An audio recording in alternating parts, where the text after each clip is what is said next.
Hello everyone, this is Brian Kylee from Association Mavens, where you get direct access to some of the foremost thinkers and teachers in the association industry. My guest today is Kylee Coffman. Kylee is a senior consultant for technology and digital strategy at DelCor.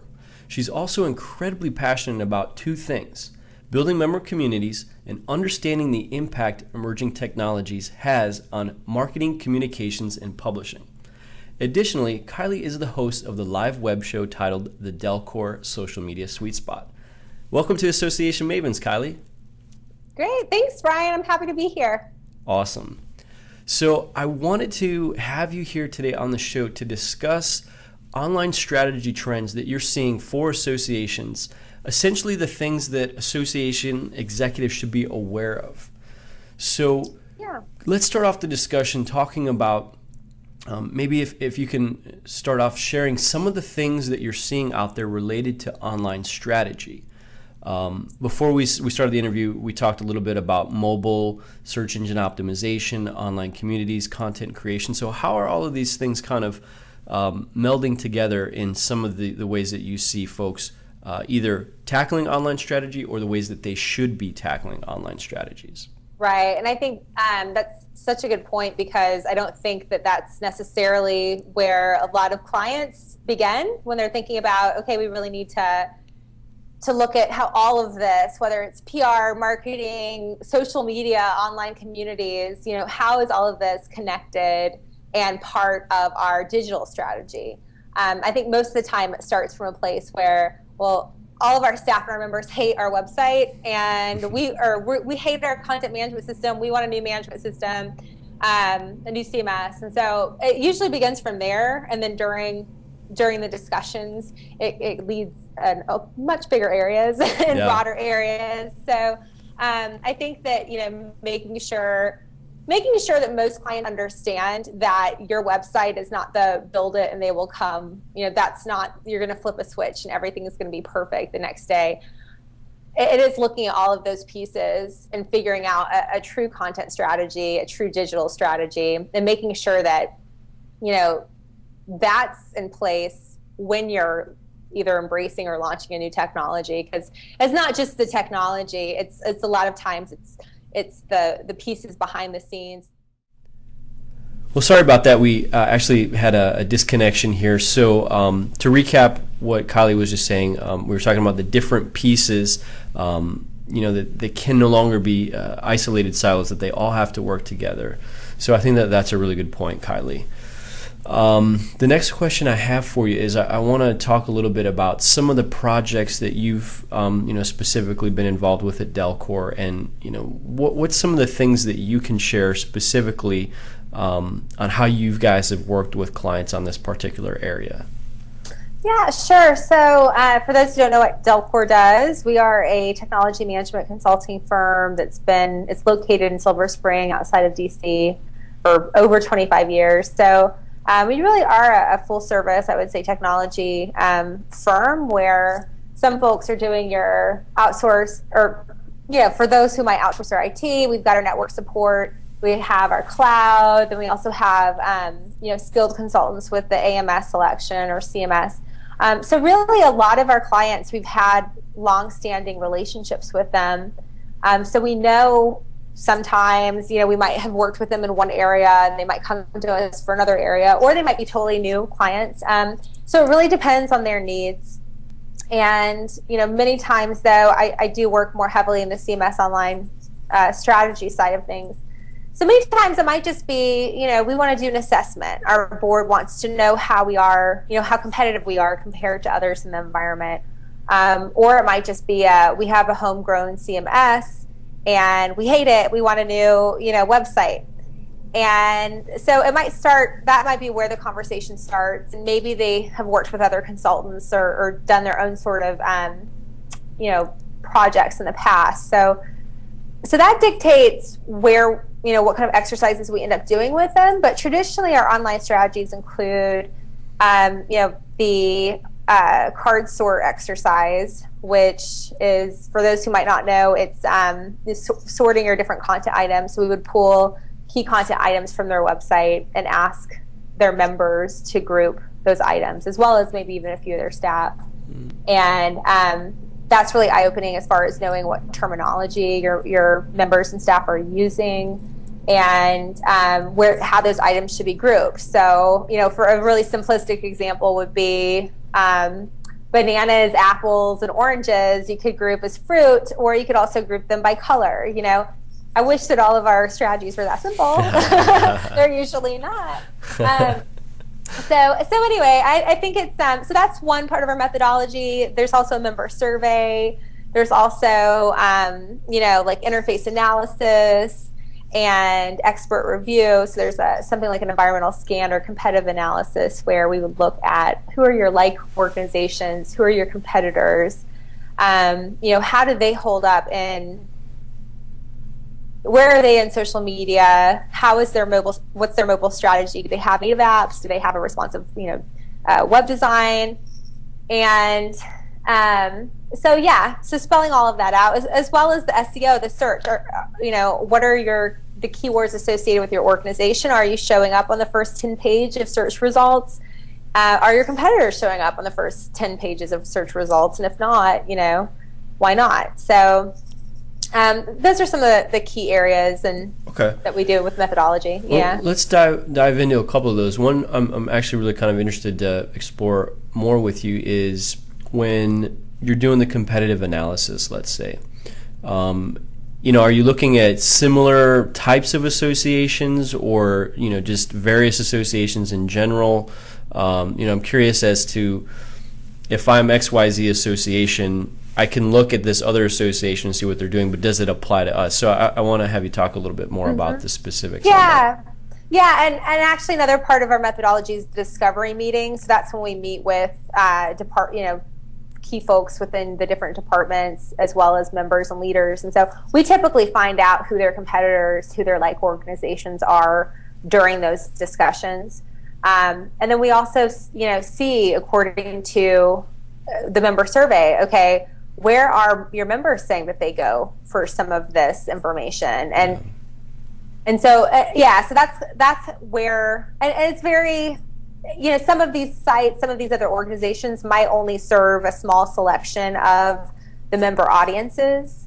So that's always going to be a challenge somewhat, but I think your website, if you think it's going to be, this is what I hear from a lot of organizations, is that our biggest competitor is Google.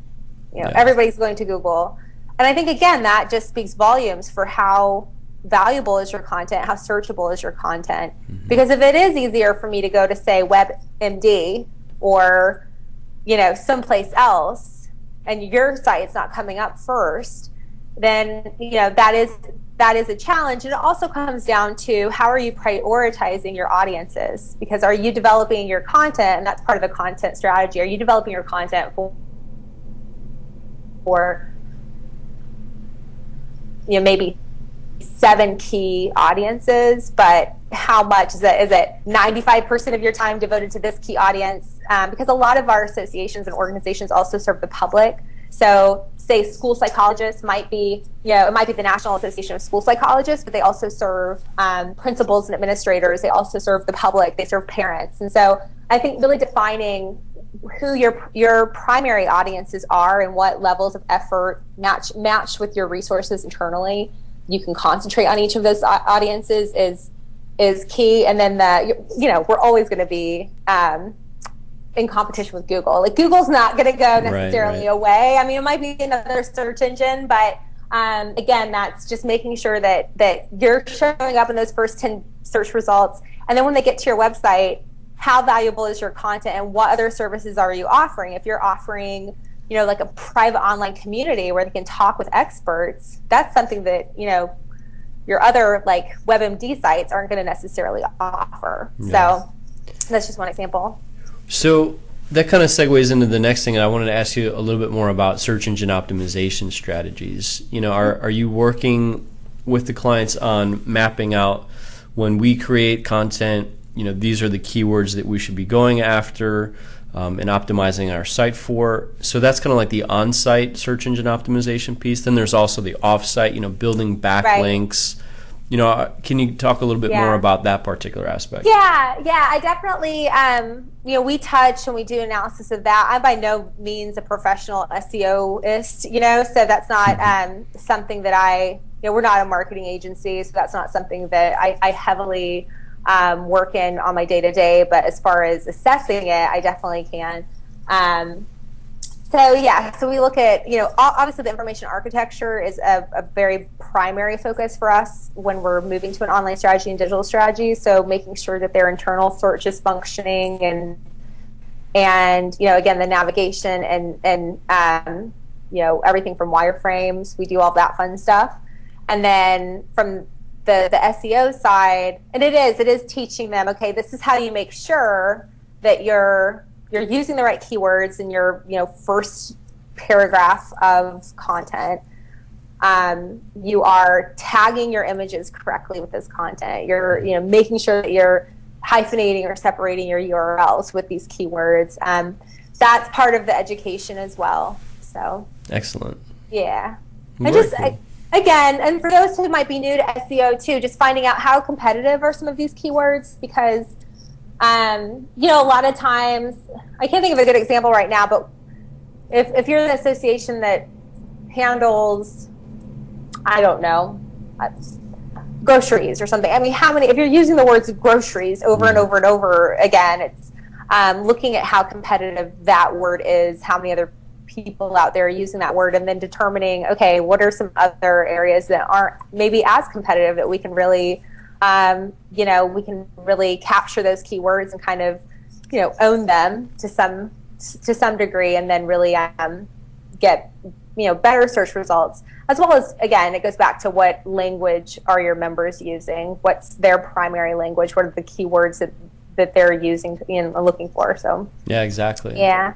I think it's interesting because if you were to go with that example of groceries, I'm sure the word grocery is so super competitive that it would be almost impossible to rank for it. But if you start slicing and dicing it, getting feedback from your members as what are they looking for typically when they're searching to this topic, or what are other people in general looking for? Maybe it's a certain type of grocery, and then you can see, oh well, there's probably a dozen of those, more specific long tail type of keywords or phrases that there's not very much competition. If you can grab the most, the majority of those, you're going to be ahead of the game. So it's interesting. All right, yes. And it's actually, I think that's one area too, just putting it out there, I think that's one area that a lot of associations are overlooking right now and their content strategy. So yeah, I mean, it's one thing to have really good content and to have content that engages your audience, but you got to get them to that content first. And the problem is well known. Google is the place where most people are going to find stuff, and it really comes down to how are you ranking for those particular pages, as you mentioned. If you can at least get in the top 5 results on the first page, you're doing pretty good.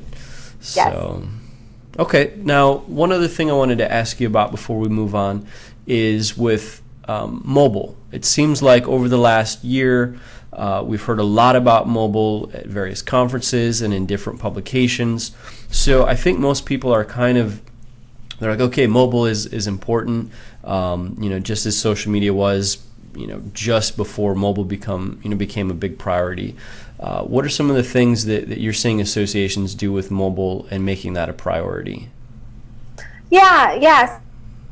So mobile, I know that Mashable.com is calling this the year of responsive design, and so that's been a big buzzword in the association community for a couple of years now, at least last year and this year. And so one thing, and I know that a lot of associations, when they're originally looking at responsive design, so that's really when your website will optimize your website optimizes for whatever device that someone's visiting it from. So if I were visiting from a tablet, a smartphone, a desktop, a laptop, your content would present itself differently to me in a more fashionable sort of user-friendly way, but I would still have access to your full site content as opposed to sort of some other older methods, which would be, here's our full site, here's the mobile site. So we're going to strip down. We're going to find 5 to 10 things that we really think our mobile visitors are trying to accomplish or achieve, and that we're going to present that on a mobile website. And then, they'll have an option to go to a full site if they're seeking something other than those 10 items. Right. So responsive design, I think, was a little scary for some associations because they didn't want to be the first ones to go down that path. And even in the past, I would say even 6 months, but the past year, it's been remarkable to see how many of the associations have embraced it. And I think when you're looking at future-proofing your technology, how can we develop a website that is going to last for longer than a couple of years, that's going to be, stand the test of time. I think responsive design makes sense, especially if your members are really mobile.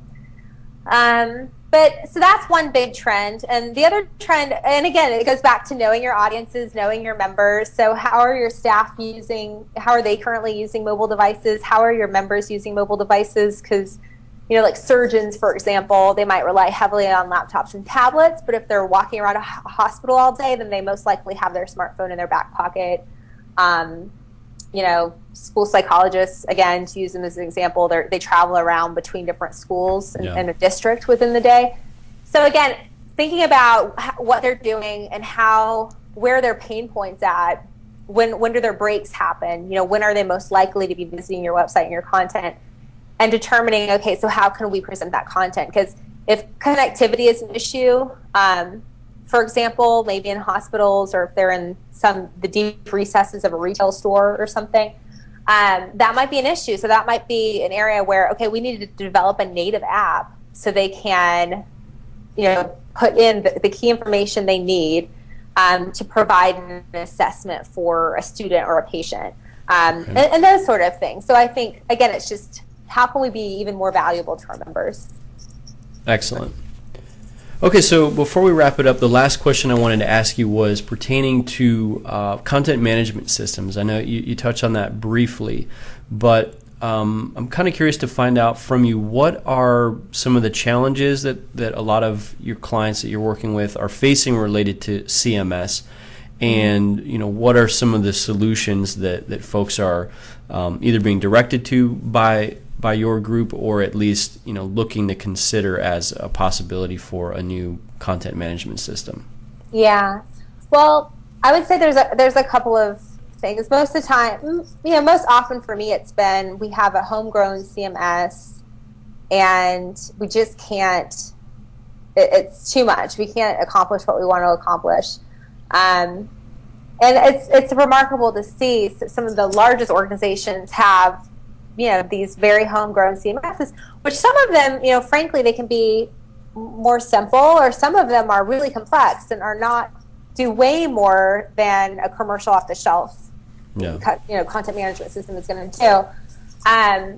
So the challenge has been sometimes that folks don't want to get rid of those CMSs that are really what they might consider high performing.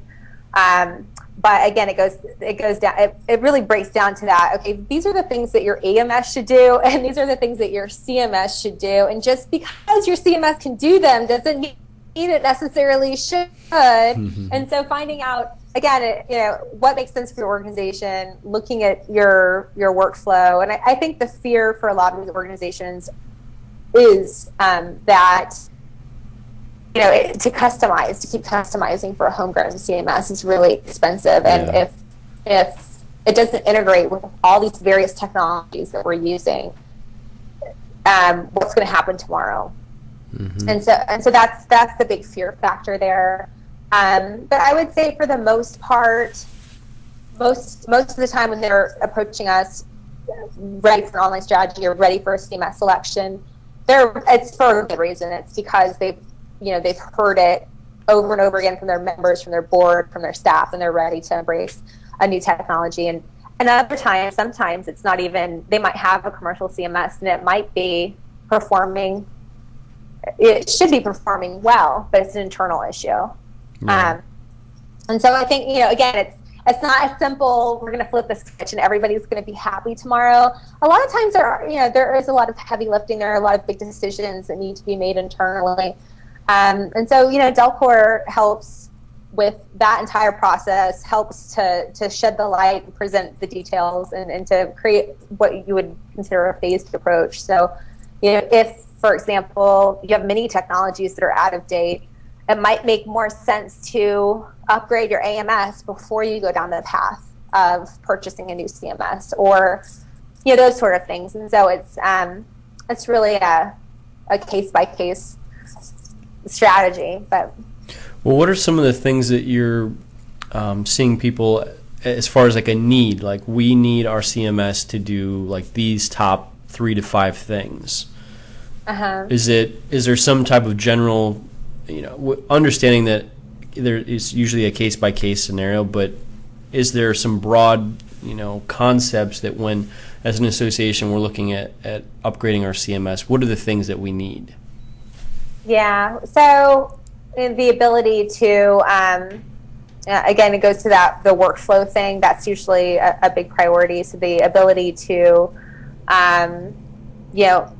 have my content reviewed by another content editor, to be able to publish it myself. I mean, those have been features that have been around for a long time, but those are still, the most desired, because a lot of associations are still working through a very tedious editorial process at times. And the keywords, prioritizing content is big, especially if you're looking at responsive design. So determining how we're going to prioritize our content and how it will appear.